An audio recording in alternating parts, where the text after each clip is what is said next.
Well, hey guys, welcome back to our study on As a Man Thinketh. And I hope this has been a value add to you. I hope you've enjoyed it as much as I have recording it and preparing for it. This is a deep book, and this is a deep chapter that we're on, thought and character. Like I said, we're spending 3 days on it, and there's so much gold in there. And we're doing something a little bit different today. As you can see in our book on the chapter on thought and character, it's on page 24. We've got this 7 levels of character, and this was created by my mentors Paul Martinelli and Roddy Galbraith. And I thought, why not let them teach this? Because who better to learn from the creators of this? And just as we're about to go in and study this, I want to give you a little bit of background on Paul and Roddy. Both are part of the John Maxwell team, and in fact, Paul is the idea guy behind the John Maxwell team. It was his idea. He started it. Roddy is a speaker trainer, teaches speakers how to speak, and one of the top speaker trainers in the world. In fact, John Maxwell said he's never met anybody who could break down his communication style better than Roddy and help him in his communication style. He's been a trainer for John Maxwell and Les Brown. So 2 of the top speakers in the entire world, Roddy has helped with their speaking. Roddy will be the bald British guy. Then Paul Martinelli. I have probably learned more from Paul in the last 2 to 3 years being mentored by him than anybody else that I've ever learned from. And just an awesome guy. I know you're going to get a lot of value from this. Paul, just kind of real quick on his backstory. He grew up thinking he was dumb and stupid and poor. He had this stutter that, he got made fun of. So he dropped out of school. He opened up his own business. It was a janitor. He was a janitor, cleaning business. And one day, as he was cleaning businesses, he was going door to door. He was barely making ends meet. He went into the store called Thoughts and Things. Thoughts and Things. And he said this hippie looking guy came up to him that owned the business and said he would mentor him if he would, for free at that point, but he would have to do all the things that he asked him to do. And he would mentor him as long as his payment would be 1% of increase that he got for the rest of his life. And Paul went on to build multiple million dollar businesses, multiple $1 million businesses. And he's been voted by guru.com the #1 coach in the entire world for the past 2 years. And that's above Tony Robbins and a lot of other names that you've probably heard of. So Paul is legit. He is the real deal. And I look forward to sharing this with you. I'm going to screen share my screen and allow them to teach you on the 7 levels of character. Here we go, guys. Y'all have a great day. This is going to be a great teaching here. Here we go. Go to page 24 and you can pull up the graphic now. Actually, just before we do that, if it's not too late, do you mind if I just put something in it? Because this is... yeah, go ahead. Go ahead. Well, you have to now. Oh, silly you. Yeah, go ahead. I just want to take you to... it kind of sets this up perfectly because it's line 41 on page 21. He says, man is made or unmade by himself. In the armory of thought, he forges the weapons by which he destroys himself. He also fashions the tools with which he builds for himself heavenly mansions of joy and strength and peace. By the right choice and true application of thought, man ascends to the divine perfection. So all the way up to divine perfection. By the abuse and wrong application of thought, he descends below the level of the beast. And between those 2 extremes are all the grades of character, and man is their maker and master. So this was the point where we thought this fitted particularly well because, as Paul said, it's a map of those... all the grades of character between divine perfection at the top and the level of the beast at the bottom. Okay, cue diagram. Let's go. Ta-da! Ta-da, look at that. Magic. And it looks so good. It's beautiful. I know you're still thinking about the colours a little bit and deciding whether or not. It's... Yeah, the colors are growing on me. Why don't we kind of just before we start? Why don't we just take them through the chart and kind of explain it, starting from right from the top. Okay, yeah. So right at the top, it's the 7 levels of character. Now, there's millions of levels of character, but to understand something, to be able to explain it, it's nice to kind of categorize it. In fact, this is true of everything, isn't it? Not just character. Right. But character is, infinite. But we've broken it down into these broad kind of layers. If you think of this as a ladder, maybe it's like layers, and I think we tend to get stuck. You talk about a comfort zone. Any one of these potentially is a comfort zone, isn't it? Because you get stuck there. You're attached, particularly the lower levels 1 to 4, below the line of courage. And there's, with each of the levels, you see the lowest level we've labeled it the runaway, and then there's the quitter, the worrier, the superiorist, right, the planner, the lover, and then the joyful soul. So those would be then the 7 levels of character. If you go over each one of those levels of character has a corresponding kind of emotion, tendency, how we see ourselves, and how we see God when we're operating from that level of character, right? And it changes. And you'll see that in order for us to move from one level of character to another, there's kind of 3 lines of kind of demarcation, 3 kind of really big shifts. One is a line of effort, one is the line of courage, and the other is kind of the line of proof. And so when we find ourselves stuck in any kind of level of awareness, we can kind of look at what it is that we're striving for, what invisible boundary, if you will, we need to break through. And you'll see on the left-hand side these arrows, which starting on the left-hand side, as we look at 1 through 4, we see kind of negative, taking more from life than we're giving, and our perception. We're kind of lower energy or frenetic energy, kind of this kind of frenzied energy.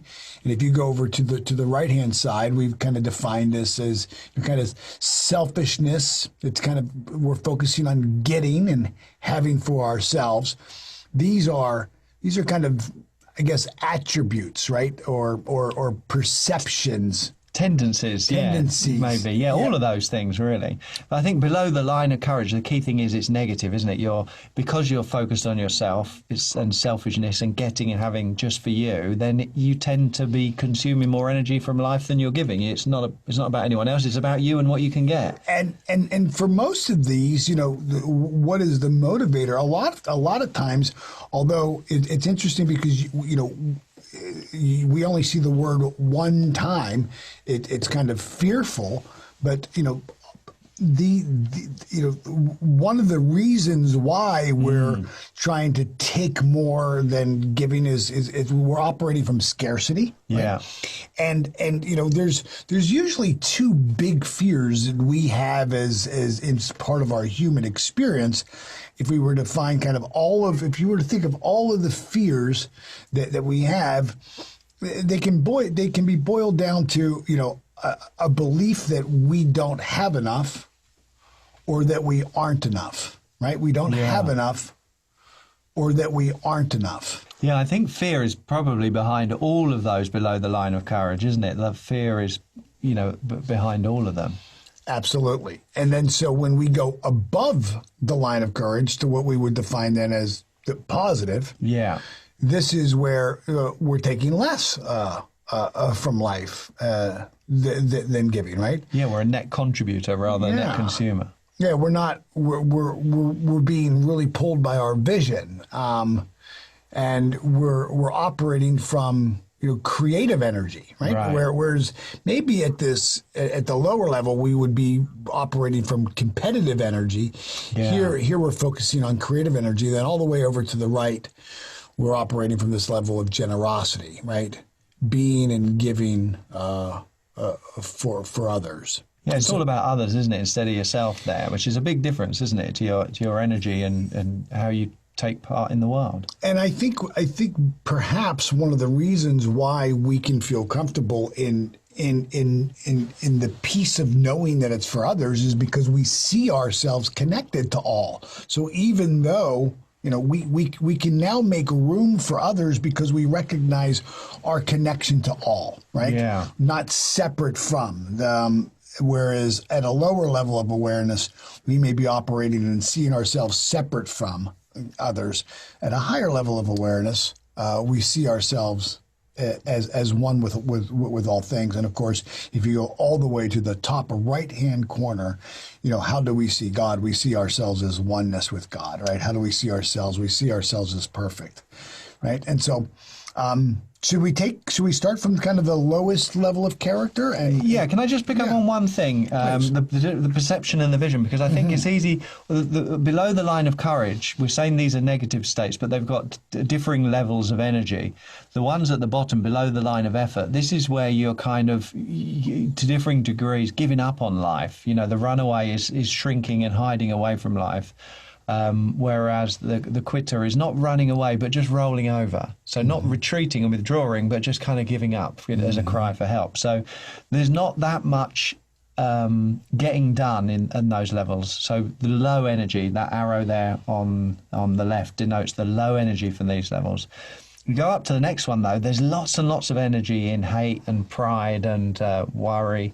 And fear and all of those types of things. So lots and lots more stuff being done, but it's very inefficient. So it's frenetic energy. It does produce results, much more so than the lower energy level of energy for levels 1 and 2, but kind of hit or miss and exhausting. But then above the line of courage, then much more creativity and much more intelligent action up to the line of proof, and then beyond the line of proof, even more creativity and more spiritual kind of access to that spiritual part of us, and better and better thinking as we go. So the levels of energy for each different layer, I think, are very important to understand. And then with the perception is very limited, isn't it? Because they're learned programs. Our perceptions are learned programs, and above the line, we're freer to see the world as it actually is. But the perception of being tied into a particular way of seeing things is part of what keeps us stuck on those levels, isn't it? It sure is. So if we were to look at the lowest level here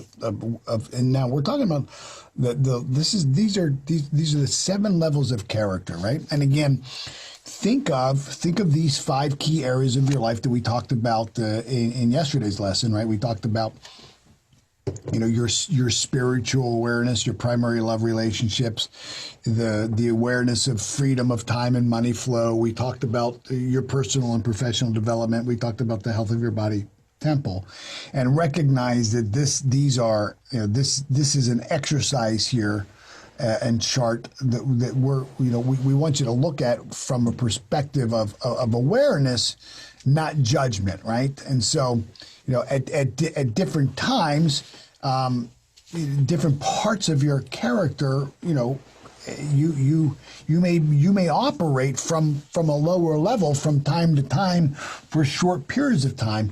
What we really want to do is we say, where are you renting space? So at this lowest level of character is the runaway. Now, in our lesson, and you can, we have a lesson called the 7 Levels of Awareness. It's a 2-part lesson. You can find it on our website. Maybe someone from admin, or maybe we can make note to include a link there. If you wanted to get that lesson, we would say that the lowest level of conscious awareness is animal. And so at a level of awareness, the lowest level of awareness is animal. And kind of the language that people use, and you'll hear people speak when they're operating at a lower level of awareness, animal. And remember what Roddy was sharing here, where he said below the level of the beast, right? So this lowest level of awareness here is animal. So if you go back to line 46, he says, by the abuse and wrong application of thought, he descends below the level of a beast. So the lowest level of awareness is animal, and the character that goes with that would be the runaway, right? And the emotion that we feel is hateful, guilt. And these emotions are not just projected to our outside world, as well. Yeah, they're projected in our inside world, and we hide from life. And when we think about what do we hide from life, I think what we mean by hiding from life is that we withhold bringing forward our God-given potential. When we hide from life, we restrict and we stint ourselves. We diminish ourselves. We marginalize ourselves. And we do that because of how we see ourselves. It's our perception of how we see ourselves. We see ourselves as hopeless. We see ourselves as a disgrace. And we can operate as a belief of how we see God. And we believe that, God hates me. Like God is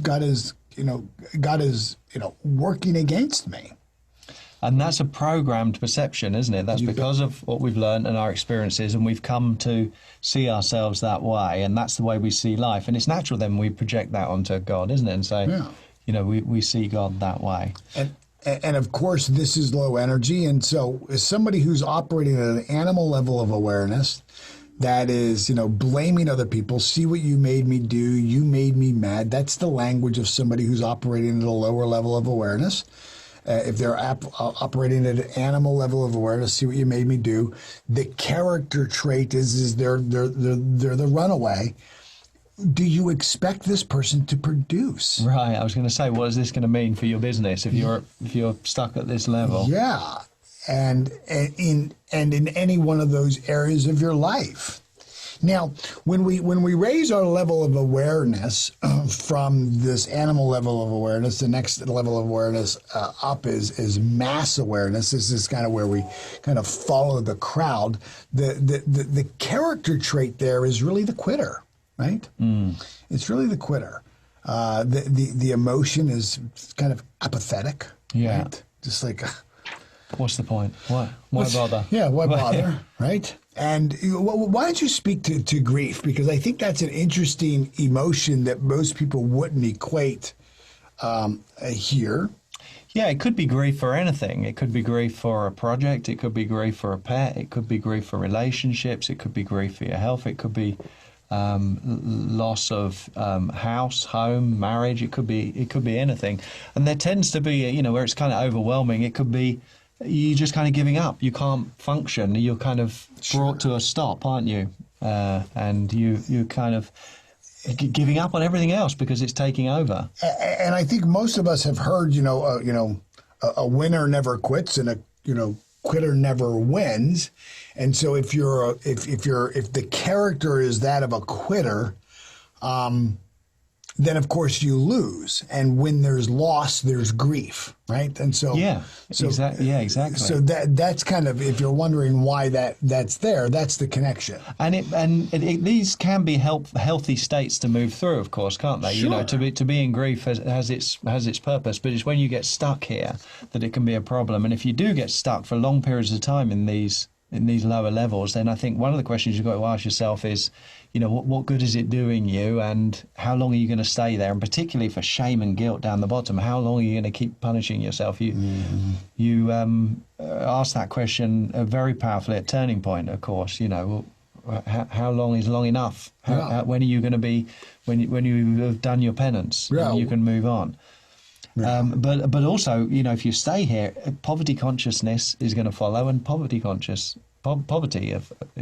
going to follow as well, isn't it? In these lower levels, because you're just not taking part in life really, either because you've given up or because you're actively hiding from life. And so it's natural that, you're not going to get great results. And what's so convincing about all of these levels is, as we said, these are programmed states. Your beliefs about yourself, your beliefs about the world, and your beliefs about everyone in it, and maybe your beliefs about God you've learned, you see the world that way, you think that's the way the world is. So what's the point in pretending it's any different? Right. You really struggle, don't you? Because remember we were talking about plants and seeds and thoughts and beliefs in yesterday's lesson. Your beliefs spawn your thinking. So it's natural that you think on this level. So you see yourself that way. You believe yourself to be that way. And so it's very difficult to solve it on this level of thinking. It was Einstein, wasn't it, who said, Sure.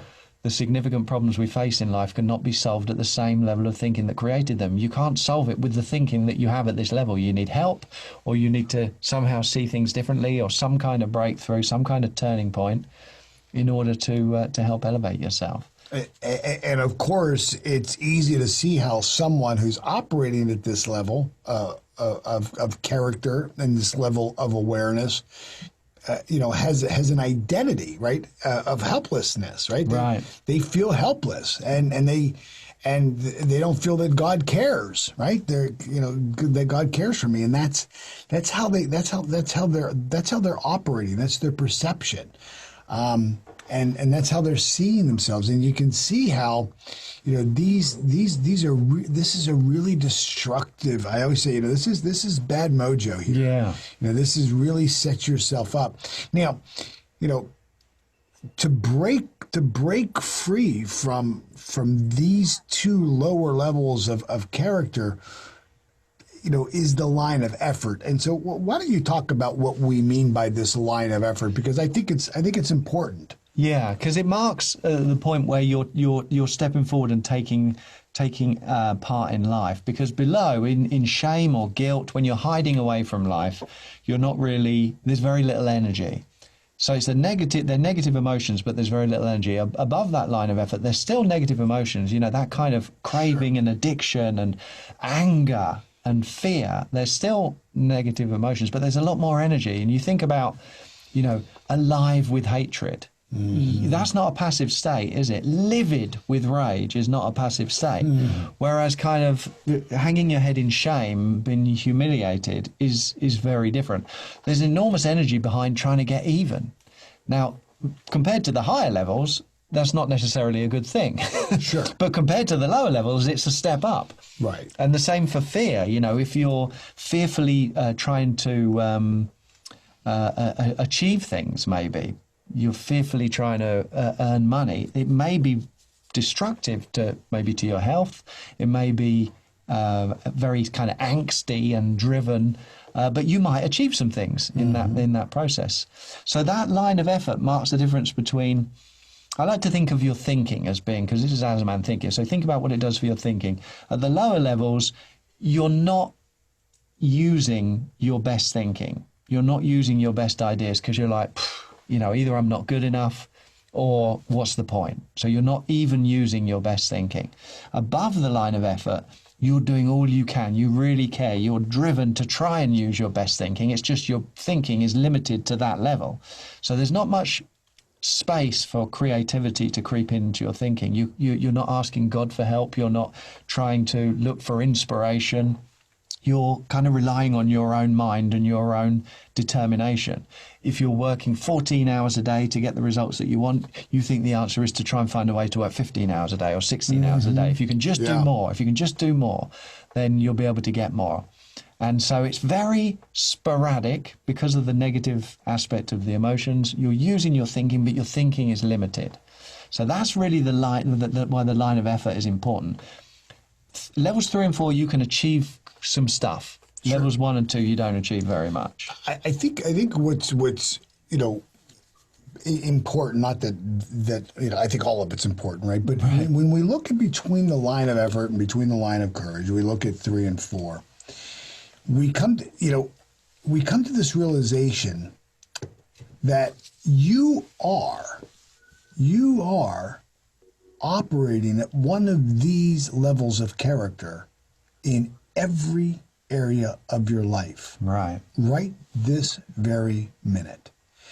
And if you think about that, we don't realize that we are, you are the maker of yourself. not when you choose to be. It's not like you say, okay, now I'm going to sit down and I'm going to meditate. Now I'm going to create. All this other stuff, before then I was just, no, nay. You're creating and also what you secretly harbor, right? So how many times do we see people who put on a mask of maybe a higher level of character, right? But in their deepest thoughts, or that in some event their true colors are revealed. People say their true colors are revealed. You bet. And so, I think this is, when we look at this chart, it's easy for us to kind of sit back and look at it as an observational thing and think, oh, this is very interesting stuff. But when you put it on for size, and you realize, hold it, in my financial life, I'm one of these levels. Yeah. Right? In my primary love relationships, I am right now expressing this. Yeah. In my how I make decisions is expressed in one of these levels of character. Yeah. My relationship with God, my relationship with my neighbors, my relationship with my vendors, all of my behaviors, everything we do operates through one of these levels of character. Yeah. And you are being one of these. And when you begin to look at that and you begin to kind of look at the emotions and you begin to, I think, it's interesting, we may never think of ourselves as operating below this line of courage. At least most of us wouldn't want to think about that. But then when we look at tendencies and we see the word comparing and we think, oh, how many times do I compare myself with others? And how many times have I thought of myself as, being better than others? And how many times have I been afraid that God was going to get even with me, that God was going to be vengeful for me, right? Yeah. And we think, oh, hold on here. Maybe I am operating. For sure. And so this is really good for us to look at, because remember, what he said, to us, right in the very forward of the book, that this is suggestive, and its purpose is to stimulate us to discover and perceive truth. And the truth is that you and I, we are makers of ourselves all the time. That's all we do. All you do is create.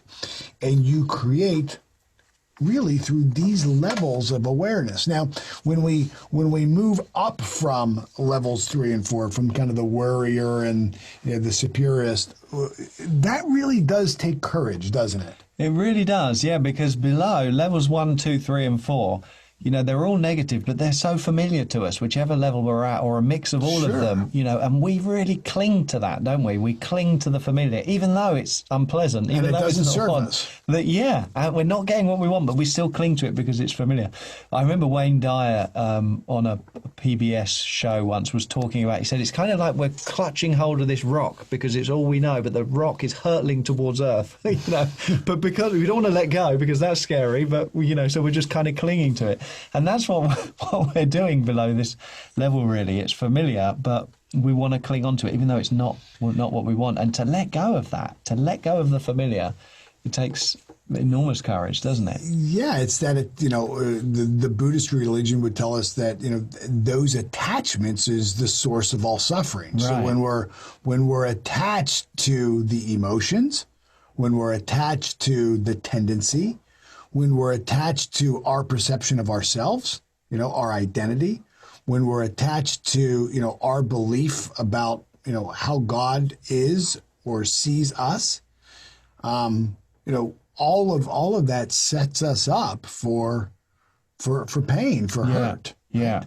And so it does take courage for us to say, you know what? There's more for me. Right. I'm choosing now to have a better life. And of course, when we choose that, the character of that is to become the planner right? Yeah, I think that's more we're moving into thinking, isn't it, there, rather than being run by those emotions. And it's interesting because if we were looking at the level of awareness that would go with the planner, it would be the level of discipline, right? Right. And so, think of the disciplined planner and how again, for those of you who've been part of our Empowered Living series and you went through the 7 levels of awareness, you will probably find it interesting, to be a disciplined planner, right? I think it's really, really interesting to see how these 7 levels of awareness and these 7 levels of character, just really coincide. So, walk us through, I think, the tendency side of planner, because I think that's important. Yeah. Well, below the line of courage, really, you're driven by the emotion. So the emotion is running you and owning you. Mm-hmm. And above here, we become to be not completely free, of course, but increasingly more and more free of the emotions. We're able to think more clearly, think more intentionally, less emotionally, so unemotionally. We can be more reasonable, so we don't fly off the handle with rage or pride or fear. We're able to to think clearly, and so with that comes the great ability to be able to solve problems. We can think about things, and we're not seeing it from massively colored from a position of fear or a position of anger or a position of pride. We can look at it objectively, and we can come up with good solutions to those problems. Yeah. And so this is much more efficient than 3 or 4. So you're still busy at levels 5, 6, and 7. You're still busy at level 5, just as busy as 3 or 4 probably, but it's much more efficient because you're not at the mercy of anger. You're not driven by trying to get even or pride, trying to prove that you're better than everyone else, or worrying about getting something and then perpetually worrying about losing it. So this is much healthier, and you begin to be more of a blessing to the world because you tend to be more balanced, more generous. It's not just about you and what you can get. I think also if we look at below the line of courage and 1 through 4 to level 5, I think one of the differences also is you mentioned kind of thinking. Below the line of courage, I would say what you have there is mental activity, right? Yeah, exactly. Yeah. Right. You've got, comparing doesn't really require a whole lot of creative thinking, right? Yeah. Fear is instinctual, isn't it? Yeah. Right. Rolling over, and hiding from life really requires no thinking. There's mental activity, no doubt about it. Yeah, exactly. That's a great way of putting it. But when we step into intentional problem solving, now we're stepping into being the thinker, right? Where we really are thinking. Yeah, and I think again, it's when we say unemotionally, we see ourselves kind of unemotionally. That doesn't mean that we're void of emotion. It means that, we have emotions. Emotions don't have us. Right. Yeah, exactly. Whereas in the lower levels, we're run by them. We are run by them. They control us. And, I can remember I can remember being at level 1, just feeling myself as a disgrace, feeling hopeless. I was a high school dropout. I thought this was as good as it would get. I was afraid to kind of go around my family when we would have, a family holiday, a Christmas, a Thanksgiving. My brother David, here I was, I was making $4.10 an hour as a roofer. My brother David was at Carnegie Mellon University. My brother Tom was, graduating, or, he was a senior in his last year at the University of Pittsburgh. My brother David was a freshman at Carnegie Mellon University. I'm a roofer. Right. My sister, who is 12 years older, obviously she's off and living her life. But, we would, we're an Italian family. So we would come together at, grandma's house or whatever for Easter, Christmas or things, whatever the holiday was. And I would hide from that life. Right. I wouldn't want to be seen. Right. I was I felt a level of disgrace about myself, truly the runaway. And, it really is hopeless. And when you're operating from that, you really do think God hates me, right? Because it just feels so unfair. And we feel like we have no control. Yeah, it's happening to you. Life's happening to you. Absolutely, it's happening to us. And so, it really does take an effort for us to break free from that. And I think, what all of us, can do when we see someone who's operating from one of these lower levels of character is certainly, you pray for them. You see in them their divine perfection. And so you don't see them as they are. You see them as as God sees them, as God created them. And I think also what we do is we model for them. Yeah. That really is, some of the best things that we can do for people at lower levels is to model for them a healthy life, a happy life, productive life. I think and this is why I say to for all of you who are listening to this and part of this program, if you've ever thought of being a coach or a speaker or a trainer, the voice, the world needs your voice. I certainly didn't believe that when I first started. Here I am, I'm a high school dropout. I'm a janitor. Who really wants to hear my story? But my story has inspired millions of people, really. If you look at it, but I had to step into being a willing participant, to be a coach, to be a speaker, to be a trainer. And so for those of you who are, if you're going through this course and you find yourself moving through these higher levels of character and through these higher levels of awareness, and you're beginning to really change your life, you've got a story to tell. And there's some people who will only listen to you and will only hear your voice, and you can model that. And so we encourage you, reach out to us if we're part of the John Maxwell team, and we'd love to connect you with one of our program coordinators if you'd like to learn how to model for other people, this kind of awareness. And there's no better way to understand something than prepare to teach it to other people. Yeah, if you really want to understand something, teach it to other people. I just want to say, Paul, you always say when talking about the 7 levels of awareness, you always say, don't come at this from a place of judgment. It's wherever you are or whatever you relate with to on the levels on here. Don't see it as oh my goodness, I'm a disaster, or I'm a train wreck. Right? Yeah, to see it as a ladder, and wherever you are, you can only get to where you want to go from where you are now. So if it helps you to see yourself at a particular level and you can aspire to go up in the levels, then that's the purpose of it, really. Mm-hmm. You're going to move forward from where you are. And whatever lies in front of you, whatever circumstances you're facing, as Paul always says, is the perfect curriculum for you to do that. In our Think and Grow Rich live day that we did, we talked a lot about your old conditioning and the kind of baggage and programming you've picked up from your environment and being a product of your environment. And then right at the end of that piece, we say, there's nothing you could do about it because it was you weren't able to think when you were young. You collected all of this information. And so your old conditioning, your paradigm, your programmed beliefs, your character, to some extent, up until this point, was not your responsibility.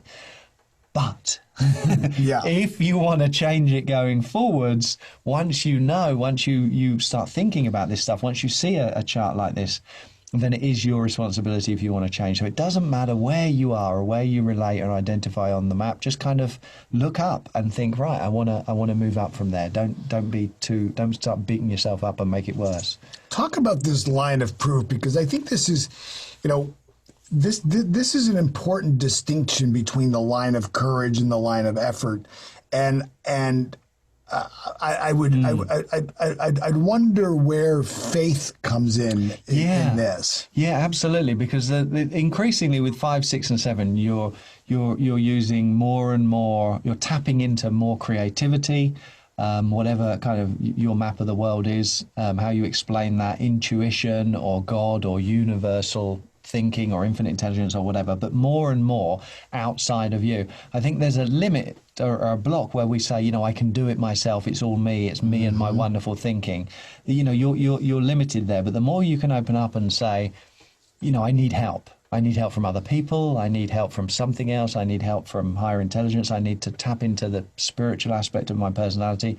Then the more kind of we open up to creativity. And so we remove that block. And level 5 is all about thinking and planning.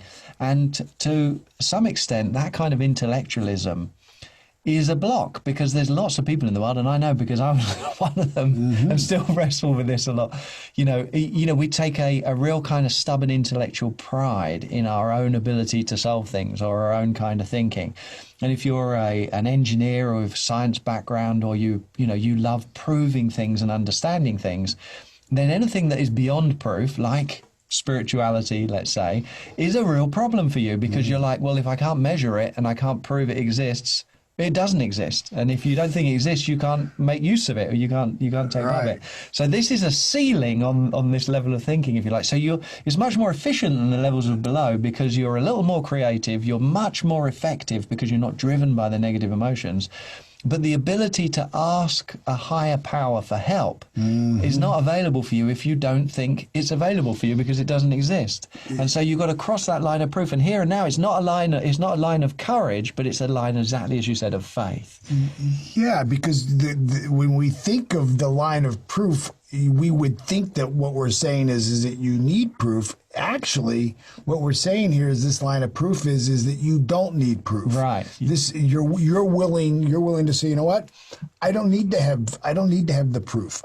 There's an I'm going to trust inner truth. Yeah. Rather than proof. Yeah. And so when you can cross the requirement of having evidence or proof, you are released to this higher truth. Yeah. And from there, boom, you immediately tap into the highest frequency of every frequency in the universe, which is love. Yeah.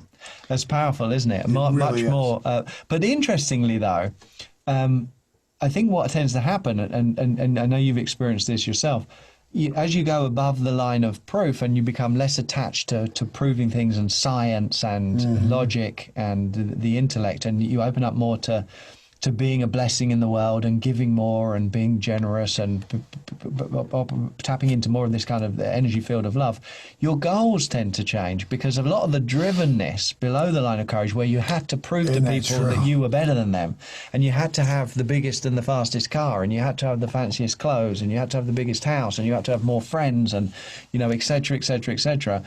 All of that kind of falls away as unimportant. And so although you've got much more creativity, you're not using it as you would think you would have used it when you were below the line of courage. Yeah, it's funny because now, and again, this is a business course. And so, when you reach this level of character, and I'm just going to tell you, it shows up in your bank account a lot of times. And so here you are, now you've got more money, but now you don't really care that you've got that much money, because you're not worried about trying to prove things to other people. Yeah. What you're looking for is, Maxwell would teach is that you're moving from success to significance at this level of character, right? Yeah. Being a river, not a reservoir. That's right. Yeah. It's powerful. It really is being able to, and having the desire to give. Yeah. To be able to give. You want to do the right thing. So if you're in business and you're providing a service, you want to provide the best service you can to the people. Sure. And of course, there's business advantage in that. But you don't see it that way when you're, worrying at level 3. You're just trying to amass as much money as you can because you're fearful about not having enough or being able to get enough. But once you start operating in levels 5 and then particularly 6 and 7, then you want to provide the very best service you can. You want to help as many people as you can. You want to do it to the best of your ability. And that tends to be rewarded, doesn't it? What does Zig Ziglar say? If you can help enough people get what they want, then you're going to get what you want. Yeah, and I think exactly. That's it, isn't it? Yeah, and your focus really is, on on giving, on adding value, because you're operating from this level of character where you're not attached. You see yourself as non-attached because you see yourself as attached, right? Fully resourced, right? You're not attached. You don't need to, there's no need for me to force some kind of an attachment because I'm already connected. I'm already connected to all that there is. Troward says, take from the storehouse whatever of life you want. You can't take too much. It's all yours. Infinite. It's infinite. When you're drawing from the infinite, and you always are drawing from the infinite. And so, the level of character here, level 6 is a lover. And I love that, the imagery of that. The emotion is love. The tendency is to be loving. We see ourselves as not attached. And how do we see God? We see God as loving. What a difference between the way you see God there as loving and, down in the red, God hates me or doesn't care about me. It's hard for me right now to even look at that, but I really did believe that God hated me, and there was a time where I really didn't think God cared about me. Yeah, how many times in your life have you felt like it's all just about to go wrong because some force outside of you is going to take it all away from you or something? That's very different from God wants the best for you, and Yeah, and then of course, I think that. I think that there's just a very natural flow from 6 to 7, right? Yeah. That really, although these are levels of character, I would say that when we get to the highest level of character, it really becomes more of a state. Yeah. Than a character, right?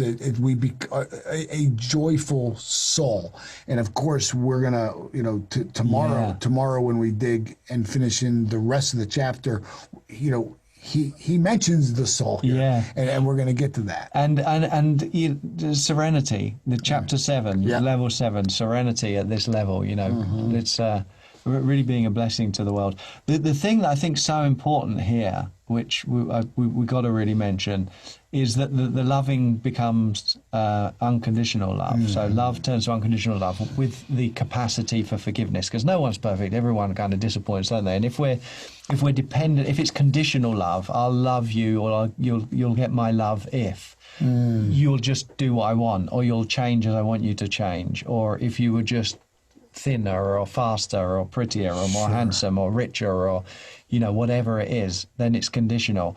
But here to me it's like accepting life as it is, and people are going to disappoint you, and things are going to disappoint you, and things aren't going to turn out as you want them to, but your state doesn't change. That feeling of joy doesn't go just because things didn't work out as you were. So you see yourself then as as perfect, and life as perfect. Yeah.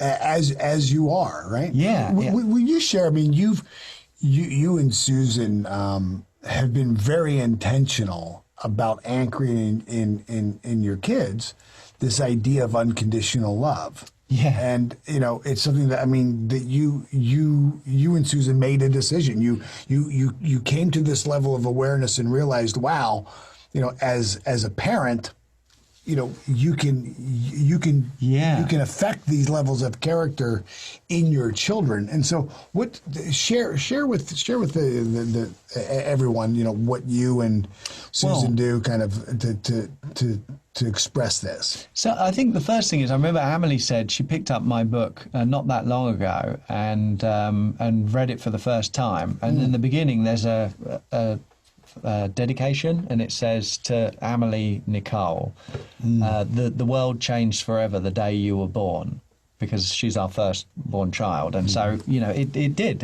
Everything changed, and she was shocked by that because she'd never read it, and she'd looked at it, and I just thought, do you not know that? Yeah. How can you not know that? But she didn't. She didn't see it like that way, and so we've been trying to really program them into believing that they are unconditionally accepted and unconditionally loved. And so we tell them as often as we can, and we talk about it, just as a part of our conversations, do you know how much we love you? We love you as much as is possible. Mm-hmm. There's nothing you could do, and I got this from John, there's nothing you could do that would make us love you any more. And there's nothing you could do that would make us love you any less, because we love you exactly as you are. We want the best of you, and we want to help you to grow, but we accept you as you are, and that will never, ever change. And sometimes we'll try and catch them out. And so I went into Leon's room, it was probably a year or so ago now, I went into Leon's room and said, "Oh, Leon, great news. Tomorrow I've thought of some ways that, the things that you can do, and me and Mum will love you even more." And he said, "Oh, great, what are they?" And I said, "There isn't anything you can do. Every night I tell you there isn't anything you can do."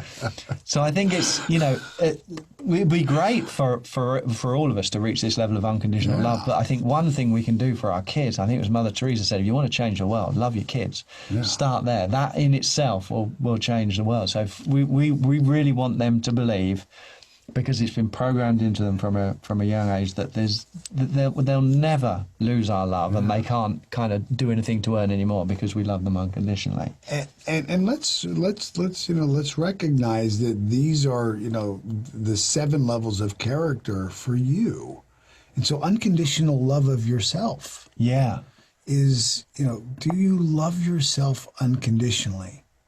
Regardless of your results, regardless of your behavior, can you separate your being from your behavior and truly love yourself unconditionally? I know, for me, for a significant period of my life, I was very attached to my results, and how I felt about myself was attached to whether I performed well or not, whether my results were great. If I went out and I had a really good week in sales and the business grew and things were good, then I tended to be kinder and gentler and loved myself more. Right. And so, this isn't just the 7 levels of character of how we interact with the world.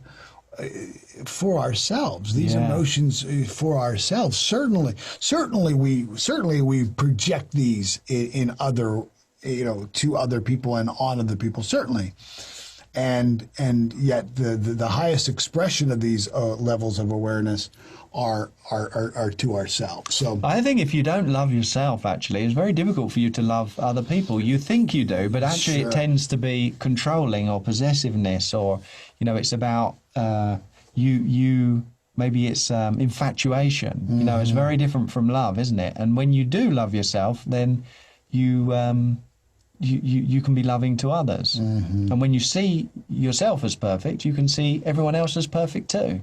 Right. They all kind of go together, don't they?